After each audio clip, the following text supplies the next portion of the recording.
Estamos iniciando o Visão Nacional, recebendo hoje o Dr. Malcolm Montgomery, que é médico e ginecologista. Boa noite, doutor. Boa noite a você, Davi, boa noite a todos em casa. É um prazer estar aqui com vocês. Hoje nós vamos falar sobre a saúde da mulher. Eu gostaria que o senhor falasse quais são os principais problemas que a mulher brasileira enfrenta. Olha, a gente pode começar dizendo que saúde, né? O que é saúde hoje em dia? Né? Saúde, a gente encara hoje como assim, a capacidade que a pessoa tem de responder adequadamente, num tempo relativamente curto, aos obstáculos da vida. Entendeu? Se a pessoa tem uma flexibilidade para responder bem, ela é mais saudável. Se tem mais dificuldades, a gente pode dizer que predomina mais a doença. Né? Então, isso é saúde. Né?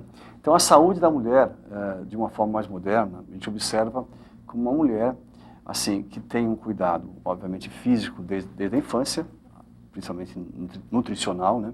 Tá, desde pequenininho. Uma mulher que tem uma educação relativamente, que facilite a ela uma certa independência, depois uma certa autonomia financeira até para, de alguma forma, poder correr atrás dos seus sonhos, entendeu? E não ficar numa dependência total, até às vezes de uma situação de casal, né? Ou de uma situação familiar. E uma mulher que, com essa autonomia, pode, então, de alguma forma, ir atrás dos seus anseios pessoais de uma forma mais flexível. O senhor teria estatísticas para falar efetivamente? Câncer de mama, a gente ouve falar tanto disso.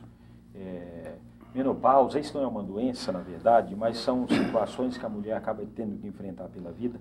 O senhor tem essas estatísticas, esses números? O que mais causa problema na vida da mulher? Em termos assim, de doença, quer dizer, porque, de um modo geral, na saúde, Davi, as pessoas quando te procuram, vamos supor, numa clínica que vai 50 mulheres num dia, 49 mulheres não estão doentes, elas estão disfuncionais. O que significa esse palavrão médico? Significa o seguinte, que são pessoas que estão assim, no estágio pré-doença. Ou seja, é aquela situação assim da queimação do estômago, aquela dor, aquela irregularidade menstrual, entendeu? Aquela inflamação na vagina ou inflamação no útero, uma alteração assim, ligada às cólicas, não é? A alteração, às vezes, da fertilidade, não é? Esses são estágios que precedem a doença. Tipo assim, antes de uma, vamos dizer assim, de uma úlcera, de uma ferida, que é a úlcera no estômago, tem uma gastrite, que é uma situação que precede a úlcera, entendeu?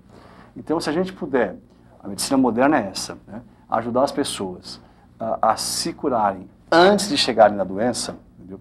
Essa é a medicina moderna. Preventivamente. Preventivamente. Então, a gente tem aí, obviamente, como você perguntou, a gente tem aí os cânceres, que são doenças que aumentaram na sua incidência. E por quê? Porque hoje nós vivemos mais. O fato de a gente ter hoje uma saúde geral melhor. E por quê? Porque temos uma situação nutricional melhor, temos as vacinas, temos os antibióticos e temos uma tecnologia que facilita fazer diagnósticos mais precoces.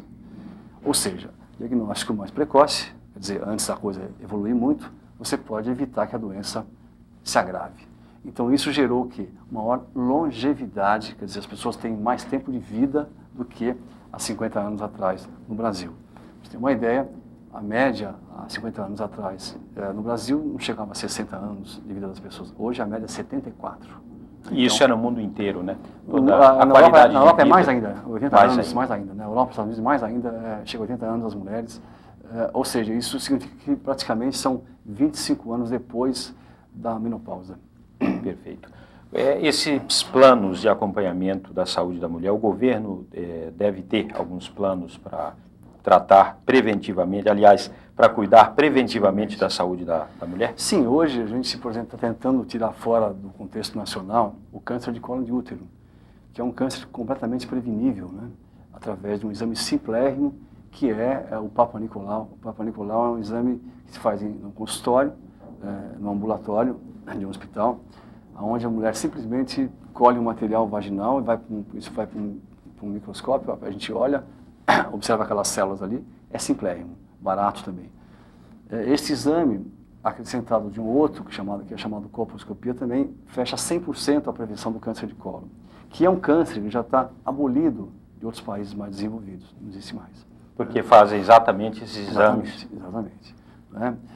O câncer de mama, que é o segundo câncer, assim, importância em relação à prevenção, né?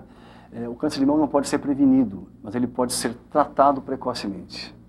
Então, na verdade, a gente diria assim, de uma forma mais geral, que uma mulher, quando começa a sua vida sexual, sua vida marital, ela deve procurar um ginecologista anualmente, no mínimo, tá certo?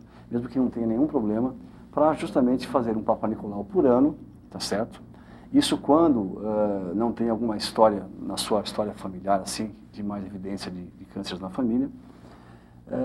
Uma mamografia aos 35 anos, com uma mamografia, assim, inicial, para a gente poder aí comparar com outras, né? Se não tem história de câncer de mama na família, dos 35 aos 50 anos, são uma mamografia a cada 2 anos, e acima dos 50, uma mamografia por ano.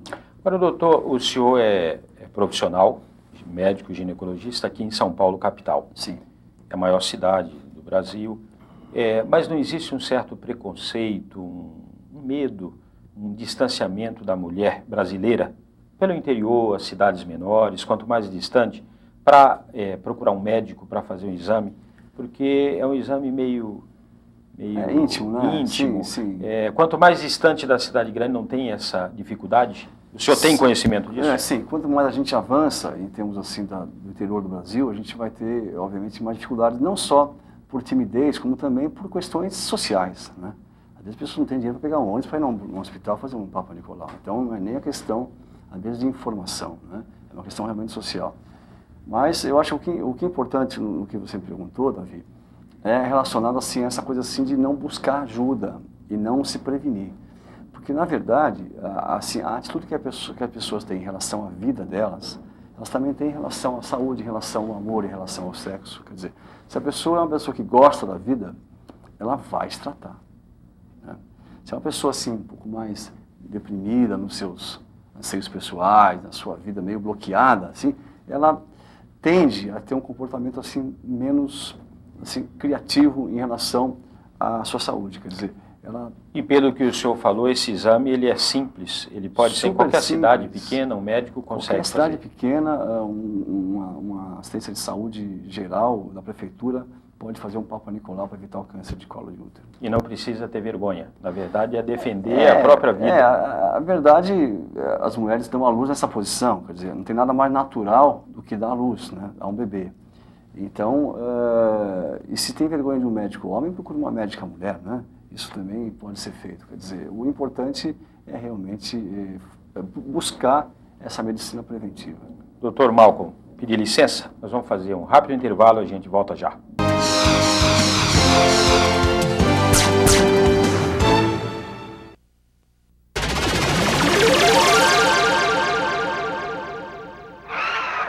Você sabia que tudo isso tem a sua participação? Eu sempre achava que era obra do governo. Quer dizer que eu também ajudei? Você, os seus amigos, os seus vizinhos, milhões de contribuintes como vocês. E como é que a gente contribuiu? Pagando os impostos. Eles estão em todos os produtos que compramos e nos serviços que utilizamos no dia a dia. Os governantes são eleitos para administrar o dinheiro público e promover o bem comum. Valorize o seu imposto. Ajude a combater a sonegação e o desperdício. Exija nota fiscal.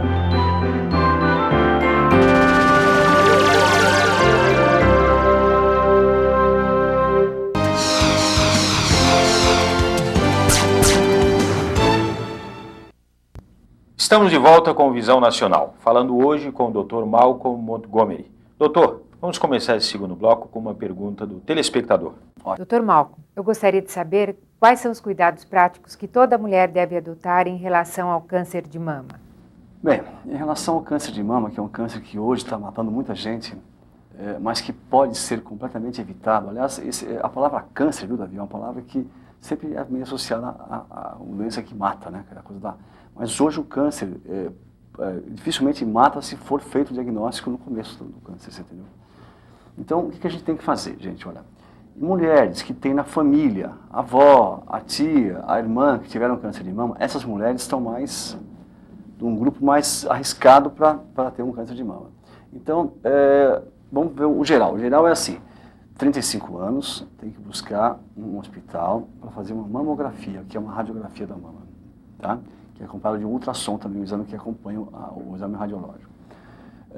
A cada 2 anos, entre 35 e 50, tem que buscar um tratamento, esse mesmo exame. Após a menopausa, após 50 anos, tem que ser anual, porque a idade que mais acontece essa doença é entre 50 e 60 anos. Agora, em casa, a mulher que está em casa, que não pode às vezes acompanhar, pode, por exemplo, pôr o braço para trás, né, durante o banho e palpar acima, não palpar assim, entendeu? Palpar para ver se tem um nódulozinho. E a sensação de ter um nódulozinho, aí vai na outra mama, né? O que é um nódulozinho? É um carocinho. Um carocinho, tá certo? Que ela pode palpar, que é ver assim um negocinho isolado, né? E aí ela pode, se ela sentir, procurar um médico mais, assim, de uma forma mais efetiva, porque aí pode ser alguma coisa. Mas também, esse autoexame também não pode gerar, assim, um medo muito grande, a gente chama de uma fobia, né? De repente a pessoa fica completamente assustada porque acha que tem e não tem. Então, às vezes, se a mulher é uma mulher muito assustada com esse autoexame, é preciso que ela não faça e vá uma vez por ano no médico. E pode estar... senão pode, sabe... Está imaginando, na verdade, entrar em desespero. Sofre mais do que deveria sofrer. É verdade. Doutor, com relação às doenças sexualmente transmissíveis, o caso da AIDS, há um crescimento da AIDS entre as mulheres casadas no Brasil? Sem dúvida. Essa é uma preocupação nossa muito grande, viu, Davi? Porque a gente sabe que a AIDS, o segmento que ela mais cresceu nos últimos anos foi na mulher, tá certo? Na mulher saudável, a mulher que tem uma vida considerada saudável, não é nem assim na prostituta ou na mulher que tem vida assim muito promíscua, não. É na mulher saudável, aquela mulher que tem uma vida comum, tá certo? Casada ou namorando ou até solteira, mas que tem um relacionamento com alguém, porque o homem, quando ele tem o vírus no seu corpo, né, ele transmite mais facilmente para a mulher do que a mulher para o homem. Então, as mulheres que estão ali tendo relações sexuais estão mais sujeitas, e a única solução é pedir o uso de camisinha, que é o condom, né, o preventivo, para evitar o contato desse vírus. Então, as mulheres que estão iniciando relações sexuais com homens que não têm ainda um conhecimento da vida desse cara, se ele é um cara mais saudável, se nunca usou droga, se é um cara... tem que pedir, é obrigatório pedir Não camisinha. pode ter receio. Não pode ter receio, porque assim, é um cuidado com ela, né? Então, eu diria até que ela leve uma camisinha na bolsa, se ela tem a intenção de ter relação com esse rapaz, uma vez que ela vai sair, é a que leve na bolsa, porque... Doutor, a AIDS ela é a mais famosa, é a doença mais... mata muito rápido, né? Então, matava pelo menos, agora já tem alguns tratamentos, mas é a mais conhecida, que mais se fala. Mas ela não é a única, né? Tem outras doenças também transmissíveis através do sexo. Tem algumas assim, que a gente chama de micose, que são aquelas secreções que saem pela vagina, que elas chamam de corrimento, que pode coçar, ou que pode arder, tá certo? Que pode ter cheiro forte, né? A mulher tem uma secreção, tem um líquido ali que sai normalmente e que varia de quantidade dependendo da fase do mês dela, do ciclo dela, tá certo? Mas esse líquido que sai, essa secreção, ela não pode ter cheiro forte e não pode coçar. Às vezes se confunde muito assim, sai uma secreção e na calcinha fica amarelo, então ela acha que amarelo é pus. Não, na verdade, assim, a secreção branquinha que na calcinha, em contato com o oxigênio do ar, fica amarelo, é normal. O que é anormal é uma secreção, assim, o que a gente chama de purulenta, quer dizer, amarela que coça, que arde, né? E que na relação sexual dói, tá? Isso sim deve ser procurado um médico para aliviar esse tipo de complicação, para evitar que uma doença, às vezes, que está só ali embaixo na vagina, possa subir para a trompa, para o ovário e causar uma infertilidade, que é uma dificuldade para engravidar. Como é que anda no Brasil a questão do uso do preservativo? Hoje se usa mais, não só em São Paulo, mas pensando em Brasil inteiro, mesmo no interior, mais distante, há uma estatística que realmente tem essa preocupação? A questão da educação sexual mesmo. A sexualidade, Davi, no Brasil, ainda, infelizmente, é vivida, assim, de uma forma um pouco destrutiva. Tipo assim, com pouca responsabilidade. Vamos falar um português mais claro, entendeu? Porque, na verdade, o sexo é uma coisa do prazer, o sexo está associado com a reprodução também, com a formação dos filhos, da família, mas, de um modo geral, as pessoas, quando se iniciam sexualmente, se iniciam assim, muito achando que o sexo é uma coisa meio errada, meio complicada, num processo de masturbação, às vezes, que é o aprendizado do adolescente, do seu corpo, da sua fantasia. Então, isso gera, então, na vida mental das pessoas, né, na cabeça das pessoas, um processo de culpa, né? E sempre que a gente tem, assim, um sentimento de culpa, a gente imediatamente aciona-se a reparação da culpa para você se sentir melhor, mais confortável. E, de um modo geral, numa cultura judaico-cristã como a nossa, quer dizer, o sofrimento alivia a culpa. Então, quer dizer, muitas vezes uma moça jovem que está tendo uma relação sexual com o namorado, mas não está se prevenindo contra uma gravidez ou contra uma doença, ela vai sofrer um pouquinho para ver se a menstruação vem ou não vem, quer dizer, será que vem, será que não vem a menstruação? E esse sofrimentozinho alivia aquela culpa de ter tido uma relação sexual. Só que o problema é que sempre que não se usa a camisinha ou um anticoncepcional, né, esse sofrimento pode ser realmente muito intenso. Então a gente tem hoje gravidezes, né, gestações abaixo de 15 anos, é um número enorme de meninas, né? A gente sabe que ter um filho é um negócio de muita responsabilidade, a gente tem que realmente pensar que a paternidade e a maternidade são situações que requerem, sabe, responsabilidade mesmo, né? A gente precisa ter, assim, condição para criar, para dar afeto, amor, educação para as crianças. E o único meio, infelizmente, é através do uso de anticoncepcionais. E da responsabilidade. Anticoncepcionais mais eficientes, né? Para você poder planejar. Doutor, vou pedir licença, nós vamos fazer mais um intervalo e voltamos já.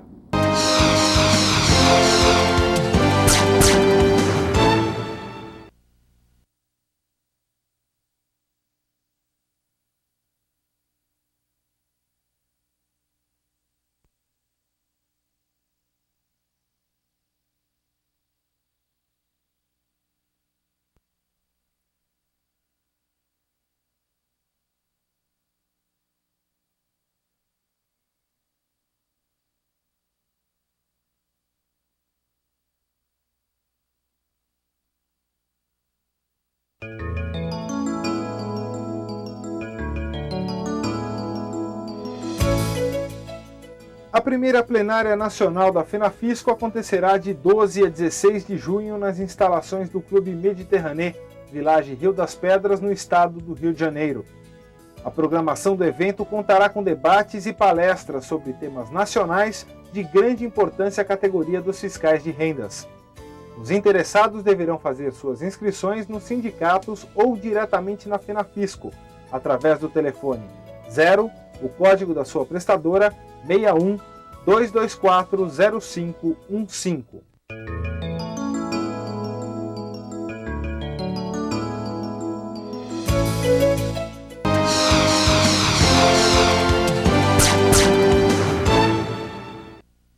Estamos de volta com Visão Nacional. Estamos hoje falando sobre a saúde da mulher e com a presença do Dr. Malcolm Montgomery. Doutor, como foi a experiência do senhor escrever livros? O senhor escreveu 2 livros. Você sabe, Davi, que eu comecei a escrever assim por uma questão pessoal, sabe? Eu me separei e eu tinha uma ligação muito forte com os meninos, né? E eles inicialmente ficaram comigo até no começo, mas depois voltando para casa da mãe e tal. Então foi muito doído para mim aquela situação. E como eles eram pequenos e eles não podiam compreender algumas coisas que estavam acontecendo comigo assim, e com a própria mãe dele, né? Com a própria situação de separação, eu escrevia. Falei, mais tarde eles vão poder ler o que eu escrevo, né? Então, eu ia escrevendo. Aí uma amiga minha falou assim, você precisa escrever sobre isso, né? E eu fiquei muito tímido até, mas falei, não, será que escrever? Pô? E escrevi e o livro sobre paternidade é um livro hoje muito aceito em escolas, assim, tá super bem editado, né? Tá indo bem o livro da paternidade. Foi assim, o primeiro livro no Brasil escrito sobre pai, foi o meu. E com muita coragem, mas um pouco ainda tímido, né? Um pouco da experiência que o senhor teve. Assim, foi um pouco, eu coordenava um grupo de pais no pré-natal, como obstetra, né? Fazendo o pré-natal das pessoas, década de 80.